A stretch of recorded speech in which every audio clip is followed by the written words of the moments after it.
오늘 읽은 본문의 말씀은 금송아지 사건을 다 처리한 이후에 하나님께서 이스라엘 백성들에게 다시 주시고 있는 말씀이라고 할 수 있겠습니다.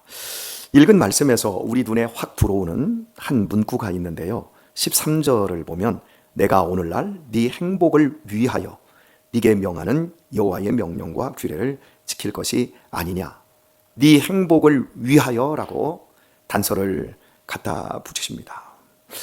수년 전쯤에 어느 모임에서 제 기억으로는 홈스쿨 모임이었는데, 그 모임에서 성경에 행복이라는 단어가 나오냐 안 나오냐 이런 이야기를 나누었습니다. 성경은 우리에게 거룩하라, 구별되어라, 굉장히 의무적인 이야기들을 하면서 우리가 말씀을 지키는 이유와 그 목적들, 신앙생활을 잘 해야 되는 그 이유는 우리가 하나님을 잘 섬기기 위한 것이다.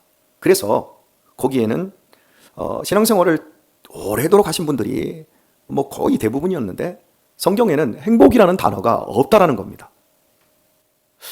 그래서 제가 읽은 성경과 그분들이 읽는 성경이 다른 성경이라고 한다면 그 말에 대해서 이해를 할 수 있겠습니다. 그런데 그분들의 눈에는 행복이라는 그 단어, 하나님이 우리를 얼마나 행복하기를 원하고 우리를 행복하게 해 주시기를 또 바라시고 우리가 얼마나 기쁘고 행복하게 살기를 원하는지를 그분들의 눈에는 안 보이는 거예요. 그냥 굉장히 의무적이고 율법적이고 교훈적으로 이것은 목숨 걸고 지켜야 될 비감한 이런 규칙으로 느껴지는 거죠. 여러분은 어떻습니까? 여러분이 섬기는 하나님으로 말미암아 행복한 신앙생활을 하고 계십니까? 행복한 삶을 살고 계십니까? 즐겁고 이보다도 더 행복할 수는 없다라고 하는 그런 만족감이 여러분에게 있습니까? 아멘들을 하나도 안 하시는데.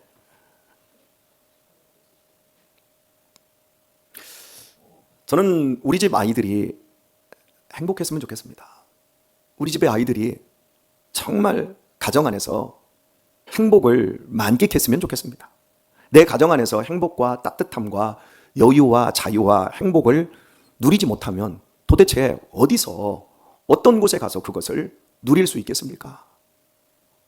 돈을 벌지 않아도 부모가 다 경제적인 책임 해주고 아무런 권리도 없으면서 당당하게 이거 사주세요, 돈 주세요, 마치 집 것처럼 다 누릴 수 있는 공간이 우리 자식들에게 가정 아닌가요?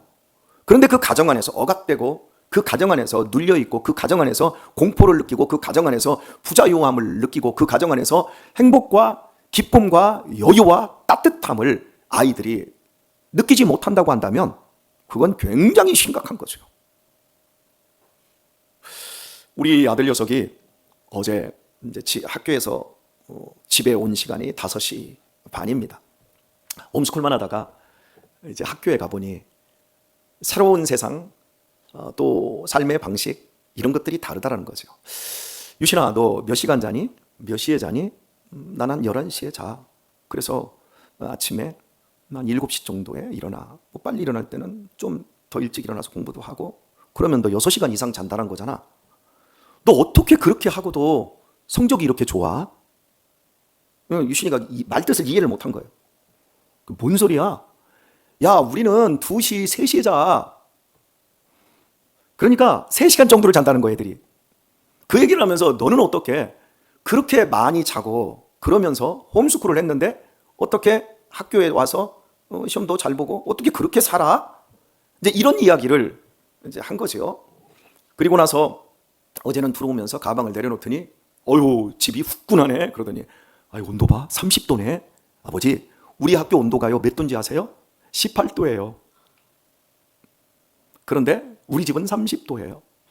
18도와 30도를 오가는 애들은요 저밖에 없을 거예요. 그게 무슨 얘기예요? 에어컨을 틀자는 얘기잖아요. 그러길래 야, 바람도 시원하고 아직은 아니다. 앞으로 에어컨 킬 시간 많다. 자녀를 억압하는 건가요, 그게? 에어컨 틀어줘야 되나요? 저는 그걸 억압이라고 생각하지 않습니다.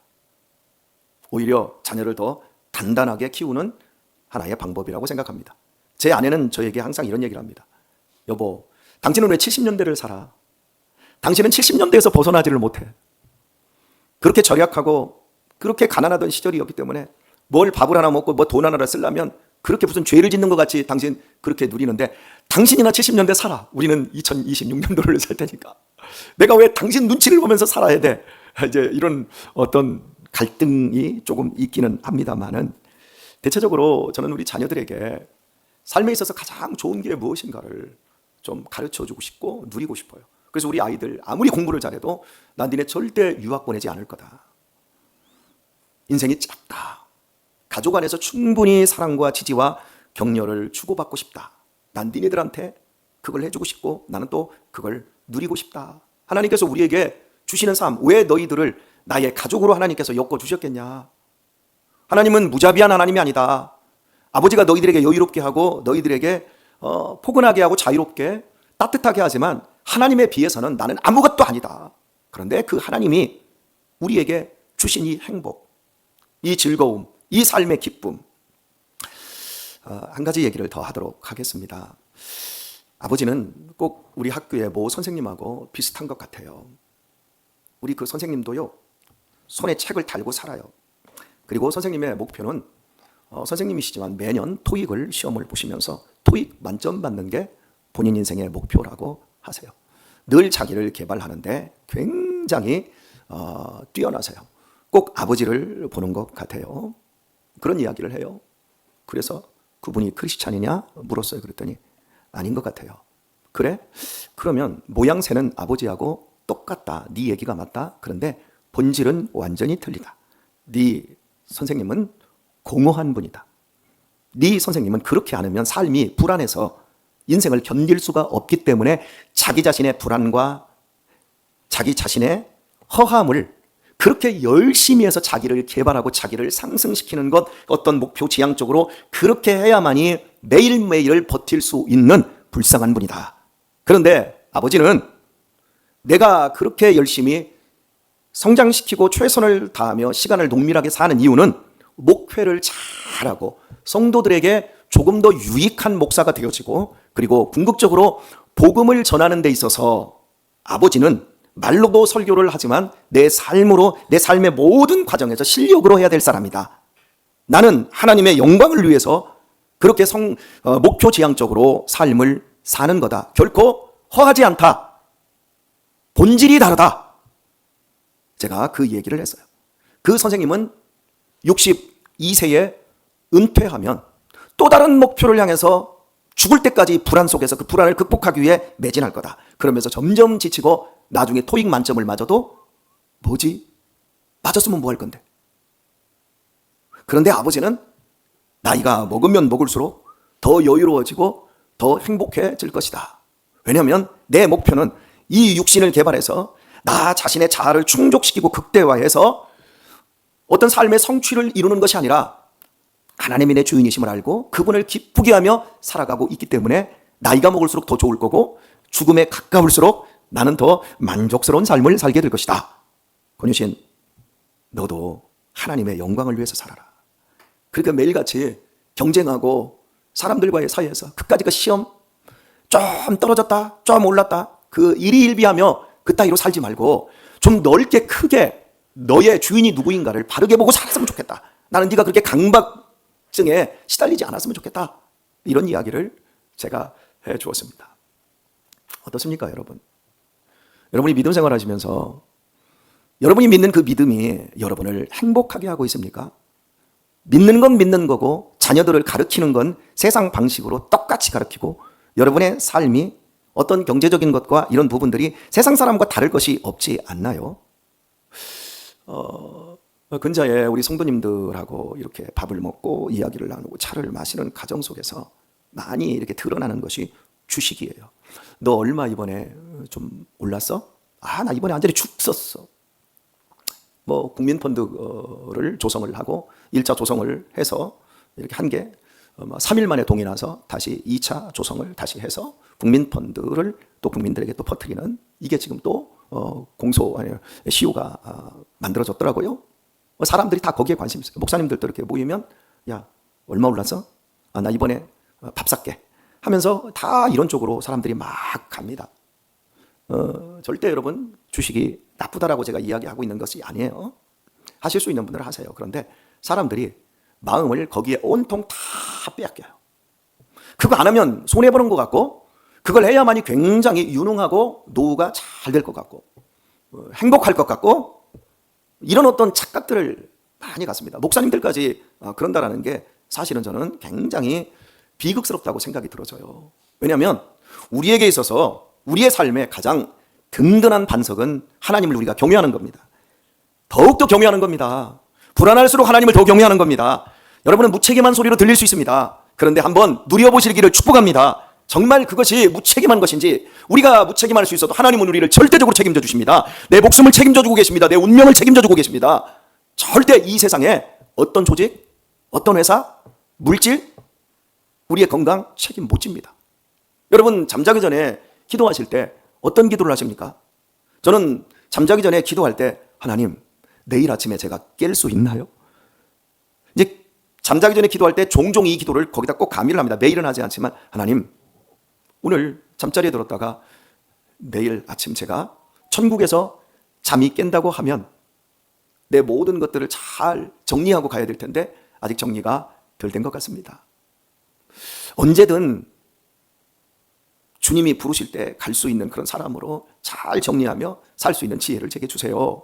그 어떤 것에도 흔들리지 않게 주님 제 마음을 다스릴 수 있게 해주세요. 제가 이런 기도를 합니다. 읽은 본문 말씀은 굉장히 많은 말씀을 우리에게 요구하고 있는 것 같습니다. 12절을 보면 이스라엘아 네 하나님 여호와께서 네게 요구하시는 것이 무엇이냐? 하나님이 우리에게 분명히 요구한답니다. 그런데 곧 네 하나님 여호와를 경외하여, 이게 첫 번째입니다. 그 모든 도를 행하고, 두 번째입니다. 그를 사랑하며, 네 번째입니다. 마음을 다하고 성품을 다하여 네 하나님 여호와를 섬기고, 이렇게 다섯 번째입니다. 굉장히 많은 요구를 합니다. 어떻게 섬겨라, 어떻게 사랑해라, 또 경외하라, 그 도를 행해라, 이렇게 말씀합니다. 그리고 13절을 보면, 중반절을 보면 네게 명하는 이 여호와의 명령과 규례를 지킬 것이 아니냐라고 말씀을 해주고 있습니다. 예, 여러 표현들을 주고 있지만 요구는 사실 딱 하나입니다. 하나님 잘 섬겨라, 하나님을 잘 모시고 살아라, 이겁니다. 그러면 너의 행복이 이루어진다라는 겁니다.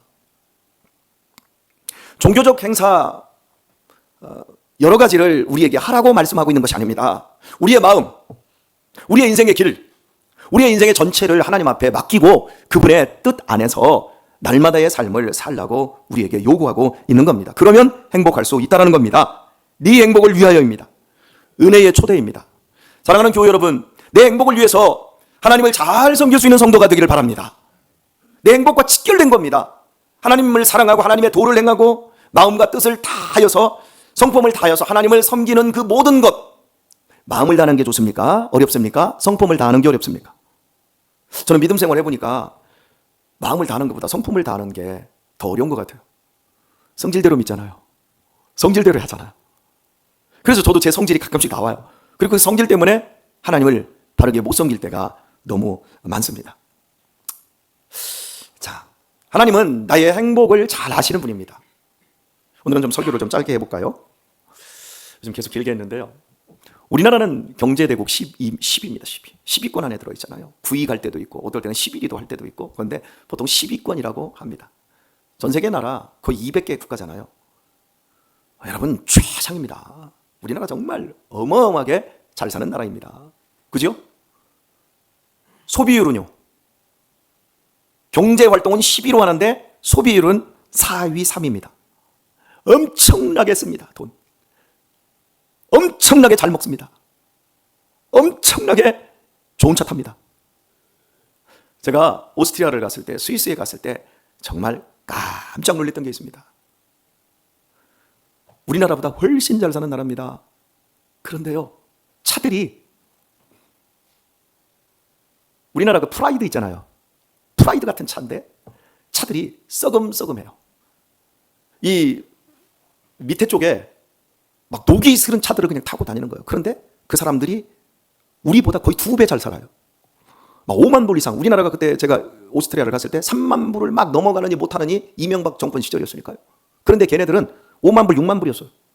그런데도 차가 썩음썩음하고 지금 스마트 그 차 있잖아요. 1인 자동차들이 돌아다니는 거예요. 굉장히 많이 돌아다녀요. 아무리 눈을 씻고 봐도요, 벤츠 같은 거, 아우디 같은 거 찾을 수가 없어요. 그런데 우리나라는 뭐 어지간하면 다 중형차요. 막 다 세단. 우리나라 소비율 정말 세계 4위, 3위 될 만해요.